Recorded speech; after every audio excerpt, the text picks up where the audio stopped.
What's up, everybody, and welcome back to another episode of Blood on the Razor Wire TV, where we bring it to you real and we bring it to you raw. If you haven't already, go ahead and hit that subscribe button, hit that like button, share the video, and make sure you leave a comment. We promise not to disappoint you.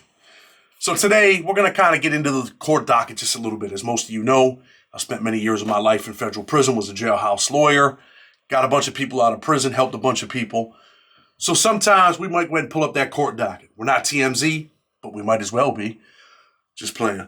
Anyway, last night, I'm sure some people already know, popular rapper was arrested Monday in Buckhead.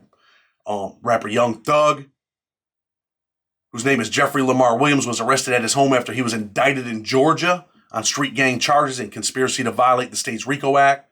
Also indicted were Atlanta rapper Gunna and aspiring rapper Christian Eppinger.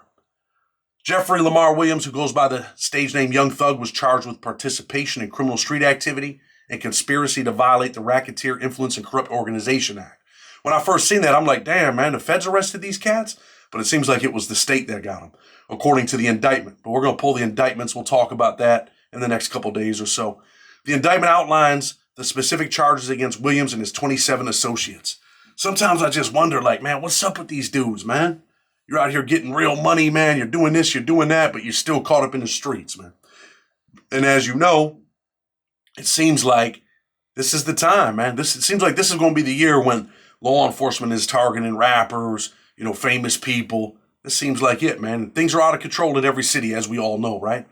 The court document referred to the group as the Young Slime Life Enterprise and stated that members conspired to associate together and with others for the common purposes of illegally obtaining money and property through a pattern of racketeering activity and conducting and participating in the enterprise through a pattern of racketeering activity. You see, this is law enforcement's little secret right here, right?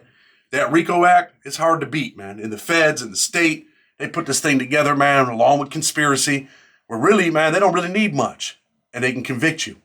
The indictment lists more than 180 acts that support just the first of the 56 separate charges handed down to the various members of the YSL. Young Slime Life? They could have picked a better name, right? Anyway, among those other charges are murder, aggravated assault, firearms violation, theft, drug participation, participating in street gang activity, armed robbery, carjacking. Damn, boy, these boys were off the hook. Right now, Williams is only charged with those 2 counts, but is listed in the indictment as being one of YSL founders along with Walter Murphy and Tratavius Steva.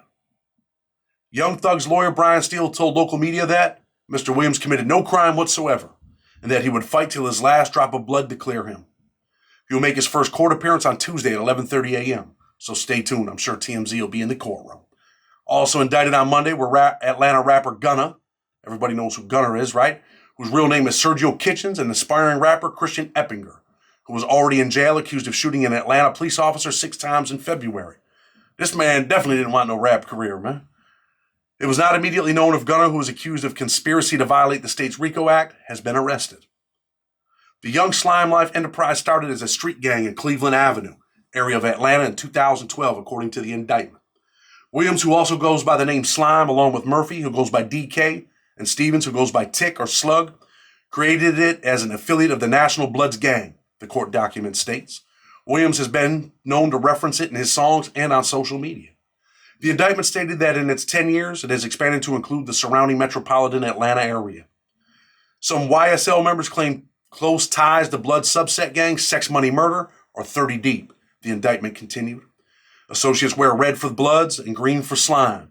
The indictment states they also wear clothing that has YSL or Slime on it. They also might have similar pendants with words or slat on it. Slime, man. These kids must have watched like Double Dare back in the day, right? Or maybe their parents did. Like many gangs, YSL uses a variety of hand signs. The indictment outlines a couple including the wiping of the nose with the index finger. Another hand sign is the curling of the ring and pinky fingers inward towards the palm. The extended middle and index fingers represented the Y. The curved middle finger and curved ring finger represent the S. The extended index finger and thumb represent the L, the indictment reads. Members will also make the 2 guns hand sign by forming pistols with their fingers and pointing them in opposite directions. The word blot, meaning blood love all the time, and slat, meaning slime love all the time, are also used, the court documents show. They also refer to Cleveland Avenue as Bleveland, replacing the C with a B, green heart, green snake, blowing nose, and green vomit emojis are also symbols commonly used by members of YSL, the indictment reads. Well, they went in on these boys, huh? According to the indictment, each of the 28 defendants were charged with conspiracy to violate the Racketeering Influence and Corrupt Organization Act. Those listed in the indictment include Khalif Adams, who goes by Bobby Hunt, was also charged with attempted murder and 2 counts of participation in criminal street gang activity. Martinez Arnold, who goes by Duke, faces no additional charges. Durante Beebe, who goes by B or just B, was also charged with theft by receiving stolen property, 2 counts of violation of the Georgia Controlled Substance Act, possession of a firearm by a convicted felon, participation in criminal street gang activity, armed robbery, hijacking a motor vehicle in the first degree. Damian Blaylock, who goes by Bally, faces no additional charges. Jarvis Bradford, who goes by Tudor, was also charged with murder. Justin Cobb, who goes by Doo-Wop, was also charged with murder. Man, these boys are in for it. Not convicting them, I'm just telling you, man, this shit, it gets real. When they start charging you with murder, they got a big RICO case, they got conspiracy charges in here, murder charges. Shit's about to get real, man. They better go ahead and get them that same lawyer old boy had last week. Cordorius Dorsey, who goes by Polo or Juicy, was also charged with conspiracy to commit a crime. And they go through all these names, man, all these dudes. You know, we'll pull the indictment, we'll talk more about that. But, you know, really the main focus is what, man? Man, all these young dudes, man, you're caught up in the street. Some of these cats are probably going to that Georgia Department of Corrections where this stuff gets real, man. That Georgia State prison system, definitely not a place to be, man. You guys have seen the pictures on social media. You know what it's like. It's like being in a concrete jungle. And, you know, for Williams, this wasn't his first time, his first run-in with the police, right? Or at least, you know, law enforcement in Georgia. In July 2015, his home was raided after police said he threatened a security guard. That ain't nothing really, right? In December 2016, he was arrested at Lenox Square on an outstanding warrant for failure to appear. They have all since bonded out. In September 2017, Brookhaven police arrested him on drug charges during a traffic stop for an alleged illegal tint violation. He was charged with possession of meth, hydrocodone, and marijuana with intent to distribute, as well as having 3 other controlled substances and a firearm during the commission of a felony. So let's talk about this just a little bit, right? He's definitely in danger over there in Georgia. But I think, man, when you start putting all this stuff together, the feds like to swoop in. But why? Why, Chad? Why do the feds like to swoop in? Because when they take you over to that federal building, things are a whole lot different, man. And most of the time, it don't matter who your lawyer is. Lawyers don't go over there and make great deals, man.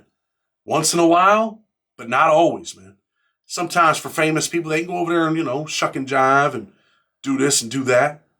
But really, when you hire a good lawyer in federal court, it's because you're going to trial, man. And the cards are stacked against you. The odds are against you. The odds of you winning in federal court are definitely against you. But they take dudes like this over there so they can go ahead and bang you, man. Charge them with an 18 U.S.C. 922G over there. Charge them with an 18 U.S.C. 924C. So those of you, you know, again, we'll take you to school real quick, law school. 18 U.S.C. 924C is what? If you don't know already, here it is. Possession of a firearm and furtherance of a drug trafficking crime and or a crime of violence. If you just had the gun on you, it's 5 years. If you brandish the gun, it's 7. If you discharge the weapon, it's 10. That's your mandatory minimum. And they can give you up to life. I remember I had met a dude, man, when I was in USP Coleman. He was out of Texas. Old man, old black dude, man. I felt horrible for this cat. He goes down there, he pleads guilty to a 924C, thinks he's getting 5 years for the gun. And the judge says, nah, I'm going to give you 25 years for the gun. 25? Most people in the country only get 5, Judge. Yeah, but I'm going to give you 25. And on top of whatever they gave him for the robbery, right? He did a little bullshit bank robbery. He was getting high, goes in a bank, robs the bank, gets 25 years for the gun, which the mandatory minimum was 5. And I think he passed the teller a note and said, yo, I got a gun on me. Give me the money. Gets 25 years for the gun. And then whatever he got for the robbery, I don't remember, 7, 8 years. So really, man, they had put this old man's lights out, man. He was an old drug addict, and they went ahead and put his lights out. And they know that they can do that stuff. Before the First Step Act and all the law changes, they would give you 5 for that first gun, 25 for the second, and then they would just stack them up.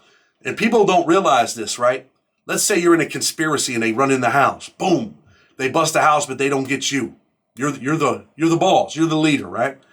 They don't really tie you up yet. They're working on a conspiracy. That gun's 5 years. They let you stay in the street. You get another house. You're in there. You're busting off bags out of the house. You got workers. You know, you're buying work. And guess what happens next? They bust that house. Boom, they find another gun in there. It could be a 12-gauge shotgun. It's another 5 years, right? They don't get you yet. They're putting this conspiracy together. You get another house. 30 days later, man, you're working, man. You're like, damn, man, I can't get out of the game. I got to keep getting this money. You're getting money. They bust that third house. What happens? It's another 5 years. Now they're like, you know what? We got a conspiracy. Let's tie this thing up. Let's put together a criminal complaint. Take this thing to federal court. They put the criminal complaint together. They arrest you. They take you over there. Now they got you, right? You got 10 to life on the drug count. You got 5 for the first gun, 5 for the second gun, 5 for the third gun. Now you're looking at what? 5, 10, 15 plus the 10, 25, right? We all went to math class. So now your mandatory minimum is 25. You're sitting in federal court like, damn, man. All we was doing was selling weed. We were just selling pounds. Oh, you think that can't happen? It can happen. And people are like, yo, man, weed is legal right now. It's not legal federally yet. Do I think that's coming? 100%. But I just want you to know how you can get tied up, how you can get jammed up, man. And again, man, we go back to these dudes, man, that, man, sometimes, man, when you're getting money, you just got to get out the street, man. The street ain't for you. That don't mean you turn your back on your friends. You don't talk to them no more. But you got to separate yourself, man. Because the street's got nothing for you but this right here. The street's got nothing for you but federal prison, state prison, and death, man. I'm telling you. Again, last night where I'm from, man, dudes running around here shooting each other, man. People are dying every day in this city. It's a shame. And yeah, not proud of it. We're on Fox News 2 weeks ago. Had the highest murder rate per person in the country, man. Like they had us #1. And every day I drive around, I'm like, damn, man, in the middle of the day, they used to shoot people at night. Now they shoot you during the day. And don't think, man, just because you're out here, you know, you're getting money, you're that dude, man. When you end up in that Georgia prison system, that Alabama prison system, that Florida prison system, it's definitely a dangerous place to live, man. It's where the wolves are at, man. Sometimes they don't give a shit if you were famous. They know you got that bread. People are going to want to eat. And maybe your people will be around you. And you'll be all right. But that's because you're feeding them too, man.